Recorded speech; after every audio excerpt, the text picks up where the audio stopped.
सरोकार।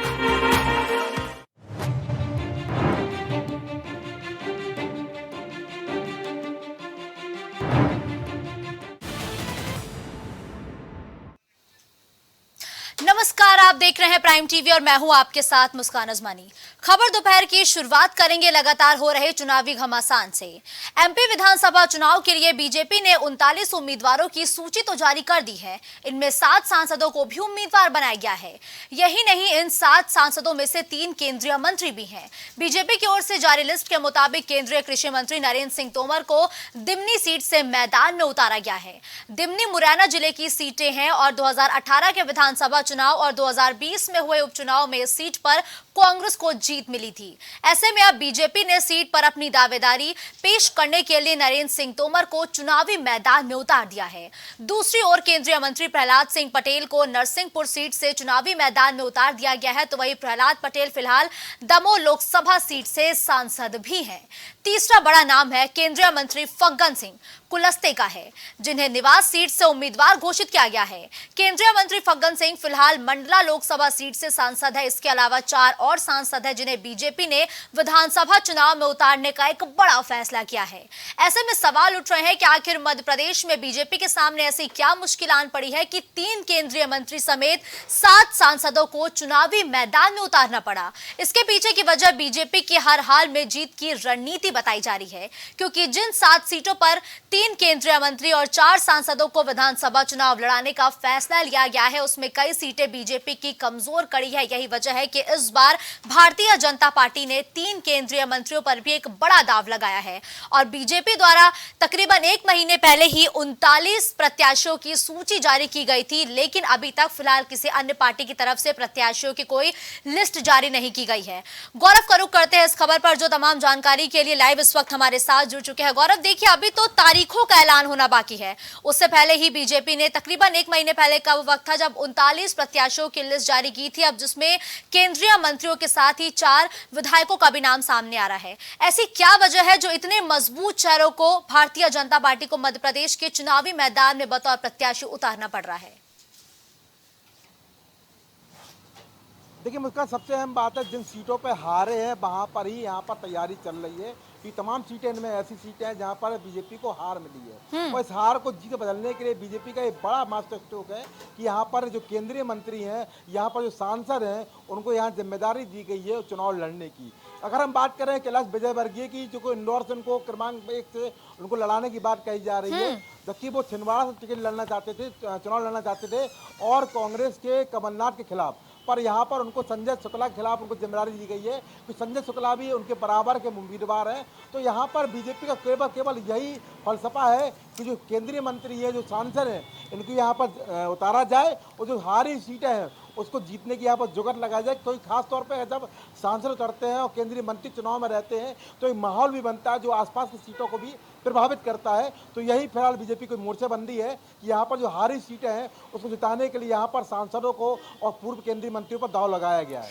देखिए गौरव, 2003 से लगातार मध्य प्रदेश में भारतीय जनता पार्टी की सरकार है, लेकिन बीते दिनों हुए जो विधानसभा चुनाव 5 साल पहले हुए थे उसमें कांग्रेस को बड़ी जीत मिली थी, लेकिन कांग्रेस की भी सरकार ज्यादा दिन तक टिक नहीं पाई थी। और अगर हम मौजूदा स्थिति की बात करें तो अब भी मध्य प्रदेश में भारतीय जनता पार्टी की सरकार है। मध्य प्रदेश के मुद्दे क्या है और क्या वाकई में वहां की जीत इतनी आसान है क्या? देखिए, मुद्दा अगर बात करें मुस्कान, तो मध्य प्रदेश सबसे बड़ा मुद्दा है कि मध्य प्रदेश में विकास नहीं हो पाया है। मध्य प्रदेश का अधिकांश क्षेत्र आदिवासी क्षेत्र में आता है, जो कि पहले भी रहा था और आज भी है।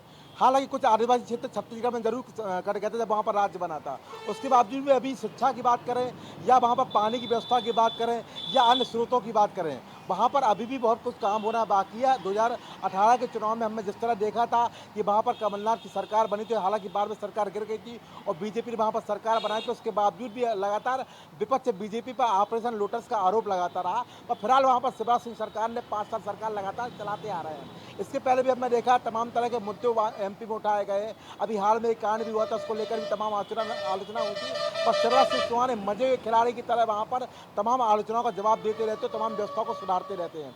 महत्वपूर्ण चुनाव है, उस चुनाव के माध्यम से बहुत कुछ वहाँ पर स्पष्ट हो पाएगा, क्योंकि लगातार वहाँ पर बीजेपी सरकार रही है और निश्चित रूप से फायदा बीजेपी को जरूर मिलता दिख रहा है। पर यहाँ पर चुनौती बड़ी है, क्योंकि एमपी में जो समीकरण है वो कहीं ना कहीं बताते हैं कि बीजेपी की चुनौती बड़ी हो रही है। इसलिए बीजेपी ने यहाँ पर सांसदों और केंद्रीय मंत्रियों को भी दांव पे लगा दिया। उनको भी यहाँ पर जिम्मेदारी दी गई है कि जो हारी सीटें हैं वो निकाल कर दिखाएं और उन पर अपनी जो विजय पताका वो लहराएं, क्योंकि यहाँ पर अगर हारी सीटों पर विजय पताका नहीं लहराएंगे तो यहाँ आने वाले समय में नुकसान बीजेपी को हो सकता है। नुकसान ठीक है गौरव, देखिए विधानसभा चुनाव अब नजदीक आता जा रहा है।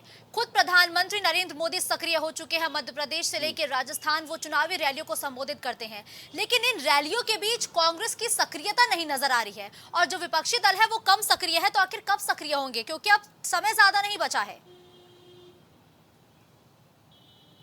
बिल्कुल मुस्कान, ये अहम प्रश्न आपने पूछा है, बहुत जरूरी भी है, क्योंकि हमने देखा है कि कांग्रेस समय अनुसार वहां पर सक्रिय होती है, पर जो सक्रियता हमको हिमाचल में नजर आई थी, जो सक्रियता हमने कर्नाटक में नजर आई थी जहां पर कांग्रेस को जीत हासिल हुई थी, वो सक्रियता फिलहाल एमपी में नजर नहीं आ रही है। अगर हम सक्रियता की बात करें तो आम आदमी पार्टी तब भी वहां पर कुछ सक्रिय नजर आ रही है, पर कांग्रेस की सक्रियता वहां पर नजर नहीं आ रहा। कि रैली जरूर हुई है पर उन रैलियों से कोई यहाँ पर मतलब नहीं है, क्योंकि यहाँ पर बीजेपी पूरी सक्रियता के साथ एमपी चुनाव को लड़ने जा रही है। प्रधानमंत्री स्वयं, अगर हम बात करें तो पिछले 1.5 महीने के अंदर एमपी के 3 दौरे कर चुके हैं, जिसमें कल का दौरा भी सब, कल वो भोपाल गए थे।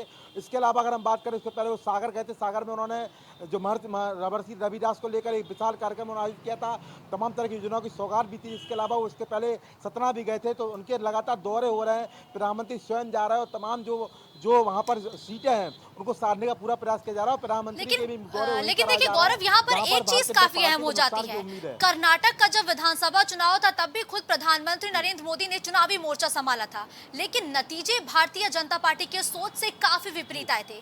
क्या मध्य प्रदेश में प्रधानमंत्री नरेंद्र मोदी के दौरों का मैजिक चलेगा? क्या लगता है वहां का चुनावी माहौल इस वक्त कैसा है गौरव? देखिए मुस्कान, जो अगर मध्य प्रदेश की बात करें, उत्तर भारत में आता है और दक्षिण भारत की राजनीति, उत्तर भारत की राजनीति में तमाम अंतर है। क्योंकि वहाँ पर हमने कर्नाटक में इनकी सरकार थी, पर वहाँ पर जिस तरह मैं देखा है कि 40% कमीशन वाला जो मुद्दा था वो लगातार सरकार को घेरे रहा और शायद सरकार की भी सक्रियता उतना भांप नहीं पाई।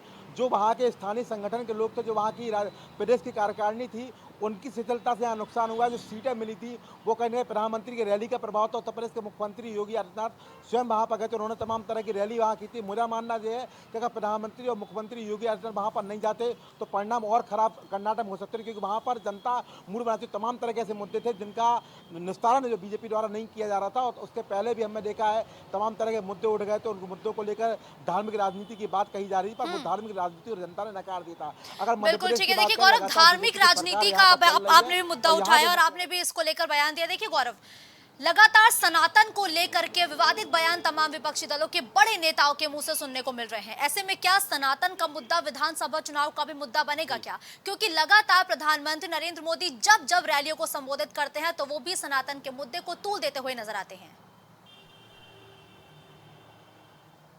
जी बिल्कुल, उसका मुद्दा बनना है, मुद्दा बन चुका है। कोर बैंक यहाँ पर जिस तरह से हम देख रहे हैं, जो बीजेपी का कोर बैंक है, बीजेपी उसको सहेजना चाहती है। हालांकि अभी जो कुछ चुनावों के परिणाम आए हैं वो बीजेपी के विपक्ष में गए हैं, पक्ष में नहीं आए हैं। तो उसका भी कारण यहाँ पे ओबीसी वर्ग की कहीं ना कहीं जो नाराजगी है वो नजर आ रही थी। उसके लिए भी बीजेपी ने काम करना शुरू कर दिया है और हमें जानकारी जो मिली थी उसके हिसाब से यहाँ पर कहा गया है कि ओबीसी वर्ग को लेकर तमाम तरह के कार्यक्रम हो गए, कार्यक्रम अनवरत चलते रहेंगे।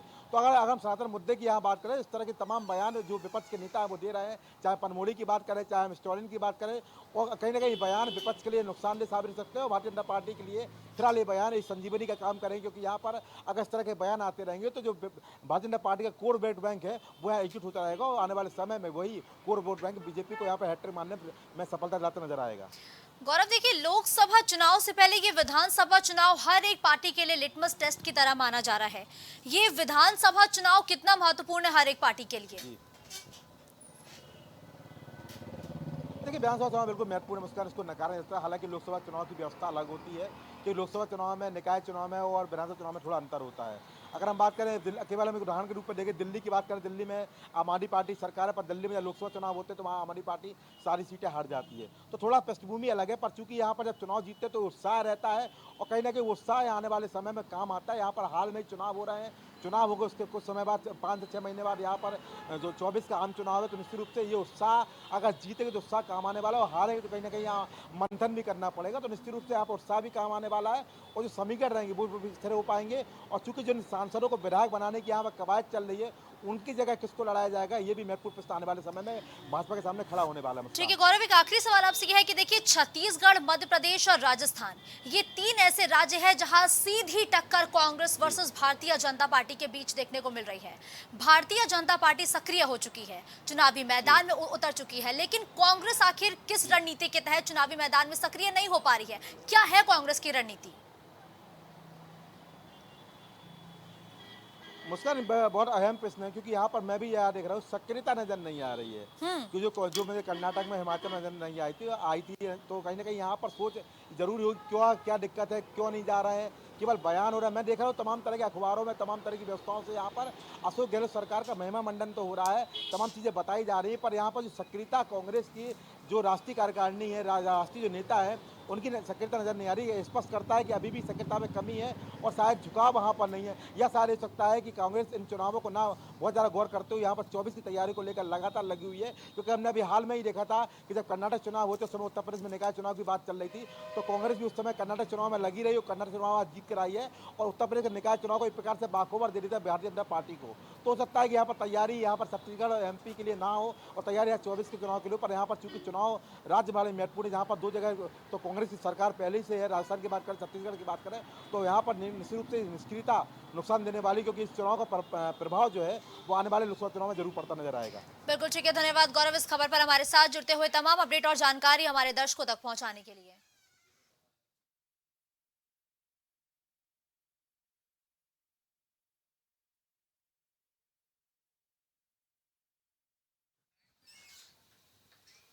कोरोना महामारी का मंजर तो सभी को याद होगा। तैरती हुई लाशें, रोते बिलखते परिजन, ऑक्सीजन के लिए लोग दर दर की ठोकरें खा रहे थे, एक एक सांस के लिए लोग मजबूर हो रहे थे। लेकिन उसी कोरोना महामारी का जोखिम आज भी लगातार बना हुआ है, जबकि यूके, US समेत कई देशों में नए वेरिएंट डिजीज X को लेकर स्वास्थ्य विशेषज्ञों ने अलर्ट किया है। बताया जा रहा है कि इस वेरिएंट की जो संक्रामकता है वो काफी ज्यादा है, साथ ही इसके अतिरिक्त म्यूटेंट्स के कारण उन लोगों में भी संक्रमण का जोखिम बना हुआ है जिनका वैक्सीनेशन हो चुका है या फिर जो पहले के संक्रमण के बाद शरीर में रोग प्रतिरक्षा विकसित कर चुके हैं। वही कोरोना का जोखिम अभी भी लगातार जारी है। इस बीच एक नई महामारी को लेकर स्वास्थ्य विशेषज्ञों ने लोगों को अलर्ट किया है और अब ये अलर्ट लोगों को डराने भी लगी है और कहा जा रहा है कि कोरोना से 7 गुना गंभीर स्थिति हो सकती है अगर लोगों के साथ ही स्वास्थ्य विभाग सक्रिय नहीं हो चुका, अगर नहीं हुआ तो। और स्वास्थ्य विशेषज्ञों ने अब इसको लेकर अलर्ट भी जारी किया है और कहा जा रहा है कि ये कोरोना से कई गुना घातक है, जिसका नाम है डिजीज X। और डिजीज X को लेकर 2018 में भी एक रिपोर्ट आई थी और इसका जिक्र भी किया गया था। वही WHO ने भी इसे प्राथमिकता वाले बीमारियों की ब्लूप्रिंट सूची में शामिल किया था और अब इसको लेकर वैक्सीनेशन की जो प्रोसेस है वो भी लगातार जारी है, लेकिन उसको लेकर अब लोगों को अलर्ट रहने को भी कह दिया गया है, क्योंकि इसको लेकर ये भी कहा जा रहा है डिजीज X को कि ये कोरोना से कई गुना ज्यादा घातक साबित हो सकती है अगर लोग अलर्ट या सक्रिय नहीं हुए तो देखिए डिजीज X का कारण क्या है, ये लोगों के लिए कितनी घातक हो सकती है और इसके लिए हमारा जो स्वास्थ्य महकमा है वो कितना तैयार है, इसके लिए डॉक्टर शाहनवाज प्राइम टीवी पर इस वक्त लाइव हमारे साथ जुड़ चुके हैं। डॉक्टर शाहनवाज प्राइम टीवी पर पहले तो आपका बहुत बहुत स्वागत करना चाहूंगी। देखिए शाहनवाज साहब, डिजीज X को लेकर अब लोगों को सक्रिय कर दिया गया है। ये डिजीज X क्या है और इसके लिए हमारा स्वास्थ्य महकमा कितना तैयार है? पहले तो मैं बताना चाहूंगा कि जो डिजीज X है तो ये कोई पर्टिकुलर नाम नहीं है, ये एक संभावित बीमारी का नाम है, क्योंकि अभी इसका कोई ना रूप है, ना कोई पहचान है, ना कोई इसका आकार डिसाइड है और ना ही ये डिसाइड है कि ये वायरस से होगा या फंगल इन्फेक्शन हो सकता है या क्या भी होगा, अभी कुछ नहीं है। बस एक अंदाजा ये लगाया गया है कि भविष्य में एक ऐसी बीमारी आ सकती है जो एक बहुत ही खतरनाक रूप ले सकती है। और जैसा कि हम लोगों ने अभी पिछला कोविड से हम लोग अभी उभर भी नहीं पाए हैं सही तरीके से, और इसकी जो क्षमता आकी गई है WHO के द्वारा वो लगभग 7 टाइम्स ज्यादा पावरफुल है, 7 गुना ज्यादा है। एक अभी जो WHO ने सर्वे किया है उसके अकॉर्डिंग इसमें लगभग 5 करोड़ लोगों की मृत्यु की संभावना है। खैर वो तो आगे आने में पता चलेगा कि हमारी क्या तैयारी रहती है। और क्योंकि डब्ल्यूएचओ के जो भी आला अधिकारी हैं इसके, जो हमारे डब्ल्यूएचओ के चीफ है टेड्रोस करके हैं, उनका भी यही मानना है कि इस बीमारी का जो है वो अंदेशा मिल चुका है। ये अभी आकलन इस पे किया जाता है कि जो बीमारी जो है मिल जाती है उस पर आकलन शुरू होता है, क्योंकि डब्ल्यूएचओ जो है वो तकरीबन ये मान के चलिए आप 23 से 24 वायरस हैं, उन पर जो है स्टडी अभी कर रहा है। उन पर लगातार उनकी पैनी नजर बनी हुई है कि उनमें क्या बदलाव हो रहे हैं, क्या मौसम के हिसाब से चेंजेस हो रहे हैं, और उसके आधार पर जो है वो अपनी एक नई गाइडलाइन को हम लोगों के बीच में देता है। ठीक है, देखिए शाहनवाज जी, ये कहा जा रहा है कि ये भविष्य में ये बीमारी लोगों के लिए घातक हो सकती है, लेकिन कहीं ना कहीं इसका कोई ना कोई एक पुष्टि की जा चुकी है कि ये बीमारी घातक होगी। क्या इसका कोई मरीज मिला है क्या? नहीं, अभी मरीज नहीं मिला है। ये बीमारी जो है डब्ल्यूएचओ के द्वारा जो संभावित उनके अनुमान लगाए, ये बीमारी जानवरों से ही ट्रांसमिट होकर के ह्यूमंस में, अभी इसका कोई पेशेंट आया नहीं है। हो सकता है डब्ल्यूएचओ ने अपनी शोध में इसके रिजल्ट्स को ऐसा पाया हो कि जिसकी वजह से उन्होंने जो है सचेत कर दिया है, पहले से जानकारी दे दी गई है कि ऐसी बीमारी आ सकती है। अभी ऐसा कोई पेशेंट इंडिया में या अभी डब्ल्यूएचओ ने उसको कोई क्लियर नहीं किया है, अभी ऐसा कोई पेशेंट किसी हॉस्पिटल्स में नहीं आया है। ठीक है, देखिए शाहनवाज जी, इसको कहा जा रहा है डब्ल्यूएचओ की तरफ से कि ये स्पेनिश फ्लू जैसी तबाही मचा सकता है। क्या वाकई कोई ऐसी बीमारी हो सकती है कि जो स्पेनिश फ्लू जैसी तबाही मचा दे दुनिया में? आप ज्यादा दूर क्यों जाती हैं? अभी आप कोविड को देखिए ना, आप 100 साल 50 साल पीछे क्यों जा रही हैं? कोई भी जो महामारी आती है, ठीक है, वो तबाही मचा रही है, चाहे वो आपकी कोविड की क्यों ना हो। कोविड ने भी तबाही मचाई है, तमाम परिवार उजड़ गए हैं, तमाम लोगों की मृत्यु हुई है, और सिर्फ हमारे देश में नहीं हुई है, पूरी दुनिया में हुई है। एक स्पेनिश फ्लू की बात नहीं कर, अब स्पेनिश फ्लू उस टाइम सुविधाएं कम थी इसलिए तबाही ज्यादा हुई है, अब सुविधाएं थोड़ी ज्यादा हो गई थी यहाँ पर, तो तबाही हम लोगों के पास कम हुई। लेकिन अब ये जो बीमारी आ रही है इसकी अभी कोई पुष्टि तो इन्होंने करी नहीं है कि किस तरीके की बीमारी है, लेकिन उसके आधार पे एक इन्होंने अपने गणना करी है कि ये जो है कोविड के कंपेयर में ये 7 टाइम्स ज्यादा पावरफुल वायरस होगा या जो भी बैक्टीरिया होगा। अभी इन्होंने ये भी डिसाइड नहीं किया कि किस रूप में आएगा, ये वायरस के रूप में आएगा कि बैक्टीरिया के रूप में आएगा, तो इसके बारे में अभी आगे तो कहना तो उचित नहीं है। अच्छा शाहनवाज जी, देखिए अभी एक ये संभावित बीमारी है जिसको लेकर अब ट्विटर पे लेकर हैशटैग भी ट्रेंड करने लगे हैं, तो क्या इसको लेकर कोई दवाई या कोई वैक्सीन पर काम करना शुरू किया जा चुका है क्या? देखिए, सबसे पहले मैं आपको फिर से एक बात बताऊंगा कि जो डिजीज एक्स का मतलब है, पहले आप वो समझिए। डिजीज एक्स का मतलब अभी कोई ऐसी बीमारी जो अभी फाइंड नहीं हुई है, इसको डिफाइन नहीं किया गया है कि ये वायरस है कि ये बैक्टीरिया है। जब तक कोई बीमारी आती नहीं है तो उसका वायरस का तोड़ हम नहीं बना पाएंगे, उसके एंटीडोट कुछ नहीं बन पाएगी। पहले बीमारी किसी में पाई जाएगी, उसके ऊपर शोध किया जाएगा, ये बीमारी जो है वायरस से है कि बैक्टीरिया से है कि फंगल से है, उसके बाद उसकी कोई दवा बन सकती है। अभी तो बीमारी आएगी तब पता चलेगा। ठीक है, देखिए शाहनवाज जी, कोरोना का भी लगातार हम जिक्र कर रहे हैं कि कोरोना की तबाही अभी भी देखने को मिल रही है। अगर कोरोना का नाम आता है तो कहीं ना कहीं लोगों में अभी भी डर का माहौल है। ऐसे में अब ये डिजीज एक्स को लेकर के भी सुनने को मिल रहा है, लेकिन देखिए ये जो लगातार बीमारियां फैल रही है, ये जो महामारी का रूप लगातार बीमारियां ले रही है, इसकी वजह क्या है?